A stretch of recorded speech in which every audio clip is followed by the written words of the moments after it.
नमस्ते बच्चों, हिंदी क्लासेस में आपका स्वागत है। हम पीयूष प्रभा पाठ्य पुस्तिका का पाठ 2 सत्य के प्रयोग पढ़ रहे थे। उसके 2 अंश हम पढ़ चुके थे, एक तो सभ्य पोशाक में और दूसरा बलवान से भिड़ंत। ठीक है, और आज हम तीसरा अंश शुरू करने जा रहे हैं, आत्मिक शिक्षा। देखिए, आत्मिक शिक्षा अंश शुरू करने से पहले मैं गांधी जी के विचारों से आपको अवगत कराना चाहती हूँ कि गांधी जी का ऐसा मानना है कि कोई भी शिक्षा प्राप्त करने से पहले विद्यार्थियों को आत्मिक शिक्षा का ज्ञान होना आवश्यक है। आत्मिक शिक्षा के बिना सारा दूसरा ज्ञान जो है वो व्यर्थ होता है या हानिकारक भी साबित हो सकता है। गांधी जी कहते हैं आत्मिक शिक्षा जो है वह व्यक्ति के चरित्र का निर्माण करती है और उसे ईश्वरीय ज्ञान की प्राप्ति भी कराती है। और ये आत्मिक शिक्षा किसी गुरु से प्राप्त होती है। अब गुरु के आचरण से ही निर्भर करता है कि व्यक्ति को आत्मिक शिक्षा किस तरह की मिल रही है।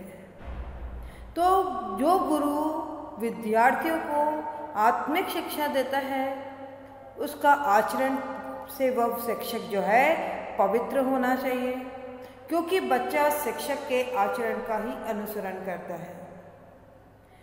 तो आत्मिक शिक्षा जो है बच्चों को किससे मिलती है? शिक्षकों के पवित्र आचरण से ही प्राप्त होती है।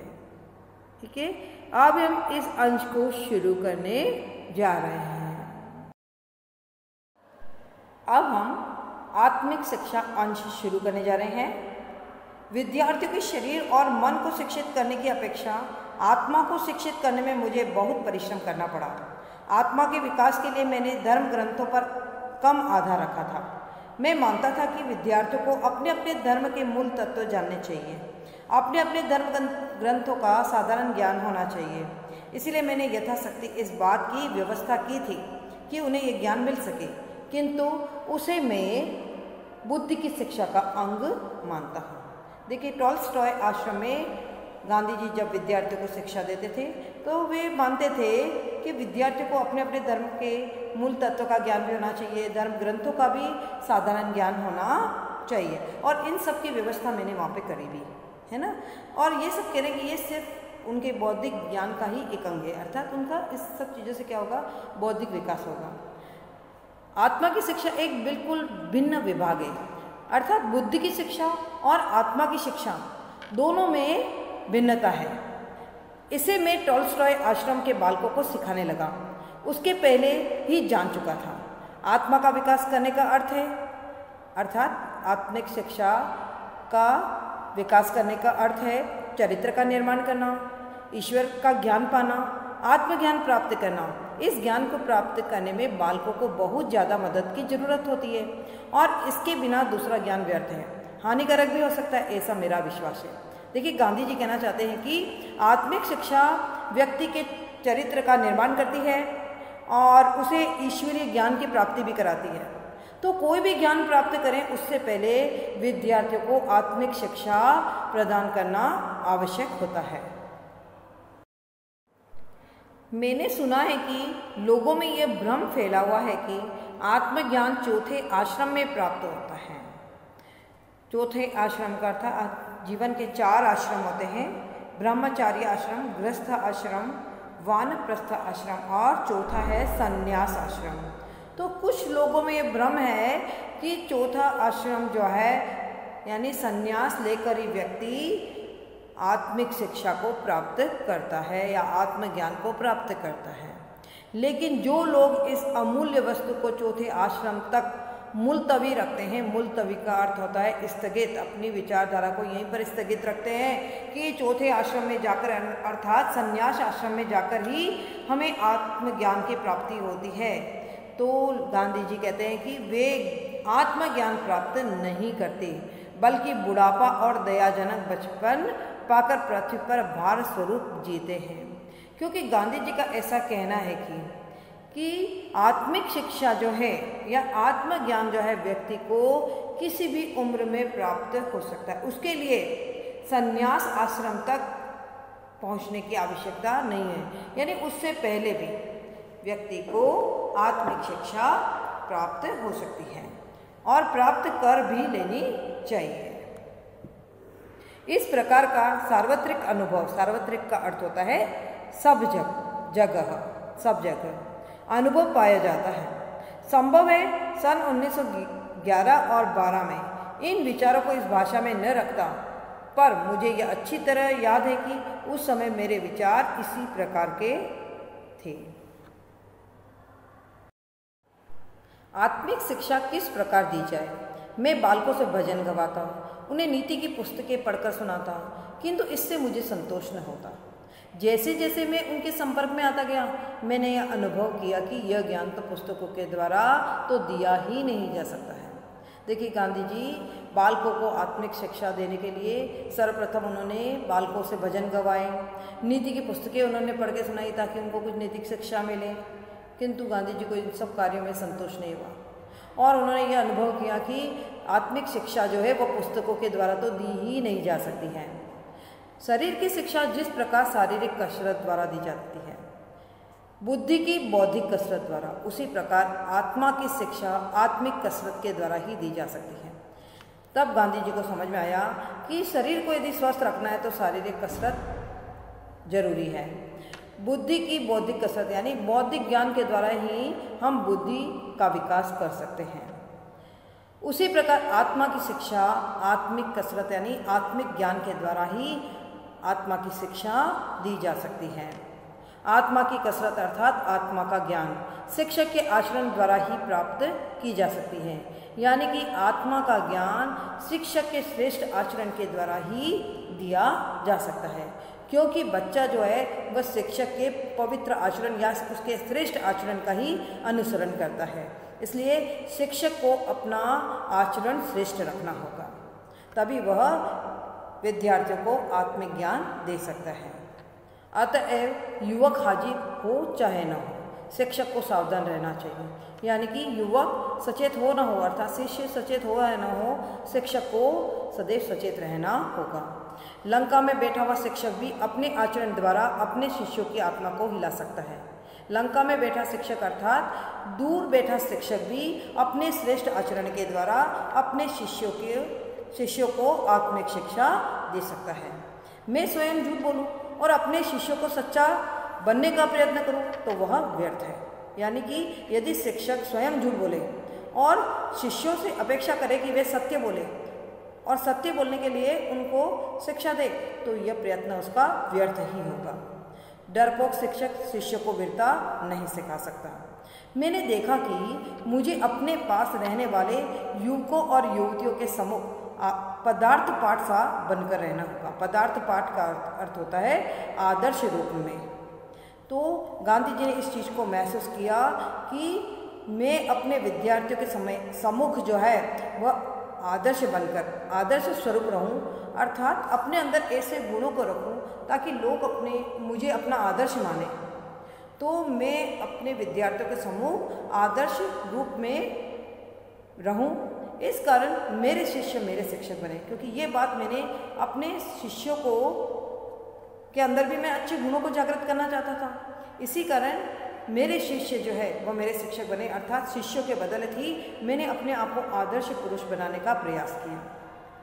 मैं यह समझा कि मुझे अपने लिए नहीं बल्कि उनके लिए अच्छा बनना और रहना चाहिए, क्योंकि मैंने अपने आप को आदर्श इसलिए बनाया क्योंकि मैं यह समझ चुका था कि मुझे अपने लिए नहीं बल्कि शिष्यों के लिए अच्छा बनना और रहना होगा। अतएव कहा जा सकता है कि टॉल्स्टॉय आश्रम का मेरा अधिकतर संयम इन युवकों और युवतियों की बदौलत ही था, अर्थात टॉल्स्टॉय आश्रम में जो विद्यार्थी हैं उन्हीं की बदौलत ही मैं संयमी बनकर रह सका। आश्रम में एक युवक बहुत उद्यम मचाता था, झूठ बोलता था, किसी से दबता न था और दूसरों के साथ लड़ता झगड़ता रहता था। देखिए, जहाँ पर गांधी जी टॉल्स्टॉय आश्रम में विद्यार्थियों को पढ़ाते थे, वहाँ पर एक विद्यार्थी जो था वो बहुत उद्यमी था, झूठ भी बोलता था, किसी से डरता भी नहीं था और दूसरों के साथ लड़ता झगड़ता था। एक दिन उसने बहुत ही उधम मचाया। मैं घबरा उठा। मैं विद्यार्थियों को कभी सजा न देता था। इस बार मुझे बहुत क्रोध आया। मैं उसके पास पहुंचा। समझाने पर वह किसी प्रकार समझता ही न था। उसने मुझे धोखा देने का भी प्रयत्न किया। मैंने अपने पास पड़ा हुआ रूल उठाकर उसकी बाह पर दे मारा। देखिए, वैसे तो गांधी जी अहिंसावादी थे, किसी को शारीरिक या मानसिक किसी भी तरह का कोई कष्ट देना नहीं चाहते थे। उसे भी वे हिंसा मानते थे, तो किसी तरह का कष्ट देना नहीं चाहते थे। पहले गांधी जी ने उस लड़के को बहुत समझाने का प्रयास किया, किंतु वह गांधी जी की किसी बात को समझना ही नहीं चाहता था। और एक दिन गांधी जी को उसने धोखा देने का भी प्रयत्न किया, जिससे क्या हुआ, गांधी जी का क्रोध बढ़ा। और कहते हैं ना कि क्रोध में मन पर नियंत्रण नहीं रहता। तो गांधी जी का क्रोध इतना ज़्यादा हो गया उस लड़के के प्रति कि उनको अपने मन पर नियंत्रण नहीं रहा और उन्होंने अपने पास पड़ा हुआ रूल यानी डंडा उठाया और उसकी बाह पर दे मारा। मारते समय मैं काँप रहा था। जब गांधी जी उसको मार रहे थे तब गांधी जी के हाथ काँप रहे थे। अर्थात गांधी जी किसी के साथ हिंसापूर्ण बर्ताव करना नहीं चाहते थे, किंतु उस छात्र ने गांधी जी को इतना मजबूर कर दिया कि उन्हें क्रोध आया और क्रोध में उन्होंने डंडा लेकर उसको मारने लगे। तो मारते वक्त उनके हाथ काँप रहे थे। इसे उसने देख लिया, उस लड़के ने देख लिया कि गांधी जी मुझे मार रहे हैं, किंतु उनके हाथ काँप रहे हैं, अर्थात वे ये कार्य करना नहीं चाहते, फिर भी वे उनसे ये कार्य हो रहा है। मेरी ओर से ऐसा अनुभव किसी विद्यार्थी को इससे पहले नहीं हुआ था। विद्यार्थी रो पड़ा, अर्थात विद्यार्थी ने देखा कि मैं उसको मार रहा हूँ, किंतु मैं ज़्यादा दुखी हो रहा हूँ उसे मारकर। और विद्यार्थी ने मेरे चेहरे के भावों को समझ लिया और विद्यार्थी रो पड़ा। उसने मुझसे माफ़ी मांगी। उसे डंडा लगा और चोट पहुँची, इससे वह रोया न था। अगर वह मेरा मुकाबला करना चाहता तो मुझसे निपट सकने की शक्ति उसमें थी।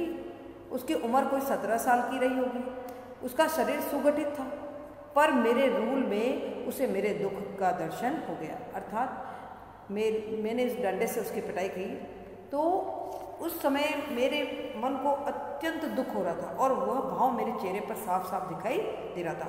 हाथ भी काँप रहे थे, चेहरे पर दुख का भाव भी था और उस दुख के भाव को उस लड़के ने देख लिया और इसी कारण उसे अपने किए पर पश्चाताप हुआ और वह रो पड़ा। इस घटना के बाद उसने फिर कभी मेरा सामना नहीं किया, लेकिन उसे रूल मारने का पछतावा मेरे दिल में आज तक बना हुआ है, क्योंकि मैंने उसको पीटा और मैं तो अहिंसावादी हूँ और मैंने हिंसापूर्ण कर्म किया। इस बात का दुख जो मेरे मन में आज तक बना हुआ है। मुझे भय है कि उसे मारकर मैंने अपनी आत्मा का नहीं बल्कि अपनी पशुता का ही दर्शन कराया है। गांधी जी को इस बात का भय हुआ कि मैंने उसे मारकर अपनी आत्मीयता का परिचय नहीं दिया, बल्कि मैंने पशुतापूर्ण कर्म किया है। इस बात का गांधी जी को अत्यंत दुख था। बालकों को मार पीट कर पढ़ाने का मैं हमेशा विरोधी रहा हूँ। मुझे ऐसी एक ही घटना याद है कि जब मैंने अपने लड़कों में से एक को पीटा था। रूल से पीटने में मैंने उचित कार्य किया या नहीं, इसका निर्णय मैं आज तक नहीं कर सका। इस दंड के औचित्य का अर्थ होता है उपयुक्तता के विषय में मुझे शंका है, क्योंकि उसमें क्रोध भरा था और दंड देने की भावना थी। अब यहाँ पर महात्मा गांधी को अपने किए पर पछतावा भी हो रहा है, क्योंकि वे सदैव जब शिक्षक के रूप में विद्यार्थियों को पढ़ाया करते थे तो मार पीट कर पढ़ाने का सदैव उन्होंने विरोध ही किया है। और उनके हाथों किसी विद्यार्थी को दंड दिया जाना है ना, रूल यानी डंडे के द्वारा पीटा जाना, तो उनके मन में एक शंका हो रही है कि मैंने ये कार्य उचित किया या नहीं, है ना। क्योंकि उन्हें ये भी लग रहा है कि इस दंड देने के औचित्य में मुझे शंका क्या थी कि उसमें क्रोध था मेरे मन में, क्योंकि उस विद्यार्थी ने मुझे धोखा देकर मुझे क्रोध दिलाया था और दंड देने की भावना थी मेरे मन में, और इसी कारण गांधी जी ने उसे पीटा था। किंतु वे अहिंसावादी थे और उस विद्यार्थी को अपने द्वारा पीटा जाना उन्हें बड़ा दुखी कर रहा था। यदि उसमें केवल दुख यदि उसमें केवल मेरे दुख का ही प्रदर्शन होता तो मैं उस दंड को उचित समझता, पर उसमें विद्यमान भावना मिश्र थी, अर्थात उसमें कौन सी भावना थी? क्रोध की भावना मिश्रित थी।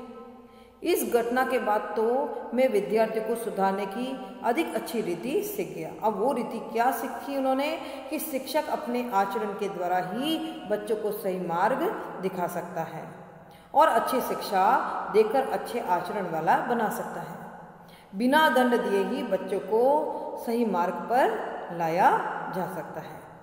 यदि इस कला का उपयोग मैंने उक्त अवसर पर किया होता तो उसका कैसा परिणाम होता यह मैं कह नहीं सकता। वह युवक तो इस घटना को तुरंत भूल गया।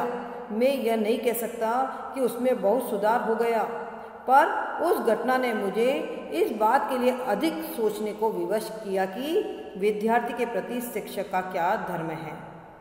ये इम्पॉर्टेंट लाइन है कि विद्यार्थी के प्रति शिक्षक का धर्म क्या होता है कि वह विद्यार्थी के समक्ष अपने अच्छे आचरण के साथ सामने आए, है ना, और शिक्षक अपने आचरण के द्वारा बच्चों को सही मार्ग दिखाए और उसे अच्छी शिक्षा दे और बिना दंड दिए ही वह क्या करे? बच्चों को सही मार्ग की ओर प्रशस्त करे।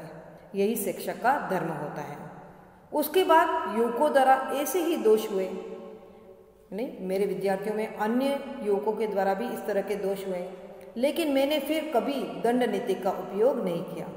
इस प्रकार आत्मिक ज्ञान देने के प्रयत्न में मैं स्वयं आत्मा के गुणों को अधिक समझने लगा। फिर मैं समझ गया कि शिक्षक के आचरण से ही विद्यार्थी में क्या आता है? सुधार। जैसा शिक्षक का आचरण होगा विद्यार्थी का आचरण भी वैसा ही बनेगा। इसलिए शिक्षक अपना आचरण यदि अच्छा रखेगा और अच्छी शिक्षा देगा तो अपने विद्यार्थी के भी आचरण को वह अच्छा बना सकता है, उसको सदाचारी बना सकता है ना। तो कोई भी शिक्षा देने से पहले आत्मिक शिक्षा देना विद्यार्थियों के लिए अत्यंत जरूरी है। यदि उसको आत्मिक शिक्षा दी जाए, है ना, तो उसके आचरण में सुधार लाया जा सकता है।